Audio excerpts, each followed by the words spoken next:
हर हर महादेव। आज है हमारा 15 अगस्त, देश का इंडिपेंडेंस डे यानी कि स्वाधीनता दिवस। लेकिन इसी देश में ऐसे बहुत सारा जगह है जहाँ पर कि आज़ादी का दिवस मनाया जाता है बहुत से अलग अलग टाइम पे। जैसे कि वेस्ट बंगाल के ही 3 ठो जगह है, जैसे कि नदिया, मुर्शिदाबाद और मालदा।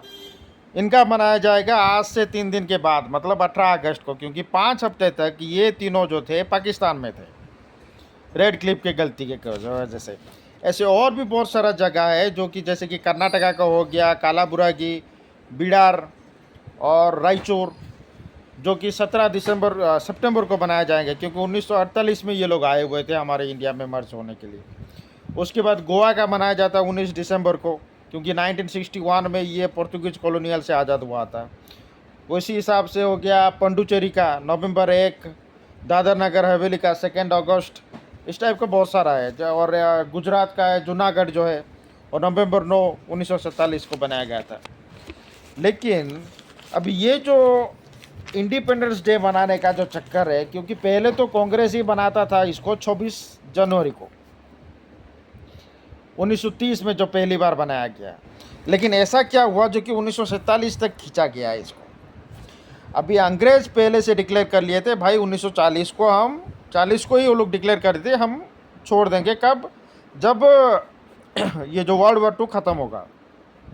तो गांधी नेहरू ये दोनों सोच लिए भाई सही मौका तो यही है, अभी हम जाके डिक्लेयर कर देते हैं कि भारत छोड़ आंदोलन करेंगे। ये मतलब ऐसा हो गया जैसे कि आपका स्कूल छुट्टी होने वाला है, हेडमास्टर ने बना दिया टाइम 5 बजे छुट्टी होगा, तो उसी में से एक सयाना बच्चा निकल के आ जाता है, बोल जाता है कि भाई चलो हम लोग हड़ताल करते हैं 4:50 पे कि हमें 5 बजे छुट्टी चाहिए। ठीक है, अभी वो बंदा बाहर आ जाता है, पूरा हड़ताल में बैठ जाता है, और छुट्टी जब होना था 5 बजे वो उसी टाइम में होगा, और ये चुतिया चिल्लाने लगता है कि हमारे वजह से स्कूल में छुट्टी हुआ। यही है भारत छोड़ो आंदोलन का महत्व, और कुछ नहीं। इसका देश का आज़ादी से कोई लेना देना ही नहीं है। ये दोनों लेकिन असल में सोचे हुए थे कि 1900 अभी 40 को ये लोग बोले हुए हैं, तो फिर 2-3 साल में ये लोग आज़ादी कर लेंगे, आज़ाद दे देंगे हमें।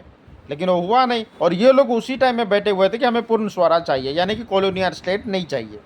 भाई अगर नहीं चाहिए था तो 1947 में जब आप लोग ने ट्रांसफ़र ऑफ पावर लिया, तो उसी टाइम में भी तो फिर क्यों कॉलोनियल स्टेट बन के रखेंगे? क्योंकि कॉलोनियल स्टेट हमारा देश और 1 साल तक था, 1948 तक था, 1950 तक था। क्योंकि हमारा कब राजगोपालचारी, श्री राजगोपालचारी जो है 1950 तक तो था ही थे ही है, और 1948 तक राजगोपालचारी थे। ठीक है, लेकिन 1948 तक माउंट बेटन जो है यहाँ का गवर्नर बना हुआ था। भाई तुम लोग अगर ब्रिटिश को ही हटाना चाहिए, और हटाने के लिए तुम लोग इतना किए आंदोलन, तो फिर देश आज़ाद होने के बाद भी दुश्मन को ही कोई गवर्नर बनाता है। ये था हमारा नेहरू, क्योंकि उसको खुद पता था कि ये है उसका काबिल नहीं है और वो चला नहीं सकता। भाई ये तो बना हुआ था गांधी के वजह से, जो कि इलेक्शन में हारने के बाद, जबकि एक ही वोट इसको मिला हुआ था और सरदार पटेल को बाकी सारे वोट मिला हुआ था, फिर भी ये चापलूसी करते हुए गांधी के दया के पात्र होके वो बना हुआ था प्रधानमंत्री, सिर्फ गांधी की वजह से और किसी नहीं। अब ये बनने के बाद, हाँ, और 1942 में जो हुआ था जो आंदोलन, इसमें ना नेहरू का कोई लेना देना था ना गांधी का भी। ये लोग बस डिक्लेयर किए हुए थे कि भाई 9 तारीख को हम लोग ग्वालियर टैंक मैदान में, मुंबई का ग्वालियर टैंक मैदान में हम लोग आंदोलन करेंगे।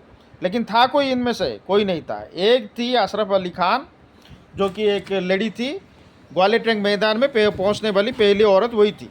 उसके साथ थे बाकी 2-4 जयप्रकाश नारायण और कुछ और नेता ना। इनमें तो फिर ये गांधी और नेहरू थे कि गांधी और नेहरू जब प्लानिंग बना लिए कि हम लोग कल सुबह करने वाले हैं आंदोलन, तो ब्रिटिश को खबर कर दिए। ब्रिटिश खुद आया, भाई तुम लोग क्यों इतना कष्ट में रहोगे, चलो हम लेके चलते हैं, अच्छे से खातिरदारी करेंगे आपका।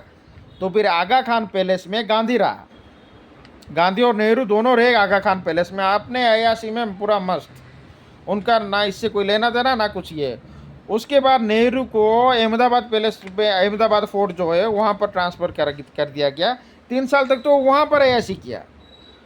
तो 1942 का जो भारत छोड़ो आंदोलन था, जैसे कि आज का जो जनता सब बनते हैं कि भाई नेता लोग का कोई लेना देना नहीं होता है, नेता वहीं पर स्पॉट में नहीं रहता है, जो चूतिए पे रहते हैं वो वही स्पॉट पे रहते हैं, जो मार खाने के लिए पड़े रहते हैं। तो वही हालत हुआ होता है। तो भारत छोड़ो आंदोलन से भी इन लोग का कोई लेना देना नहीं, ना देश का आज़ादी में उनका कोई लेना देना था। तो यही हुआ था हकीकत। और जब हम लोग का देश आज़ाद होने का चक्कर में 1947 तक क्यों खींचा गया, क्योंकि पहले टाइम में इन लोग को डिसाइड नहीं कर पा रहे थे कि भाई करना क्या है। क्योंकि ये जो नेहरू बोल रहा था कि हमें देश बस एक ही चाहिए, जिन्ना बोला हमें 2 चाहिए, मुस्लिम लीग वाले, उसके बाद कम्युनिस्ट वाले थे उनको 17 चाहिए था। तो टुकड़े टुकड़े गेम बनाने का जो राजनीति का खेल वो अभी का नहीं है, वो बहुत पहला है। तो वही चलते आ रहा है। तो देश की आज़ादी में अगर किसी का भूमिका था, बोस, नाथूराम भी और बाकी बहुत सारे नेता, क्रांतिकारी नेता जो देश के लिए जान दिए थे। हर हर महादेव, भारत माता की जय।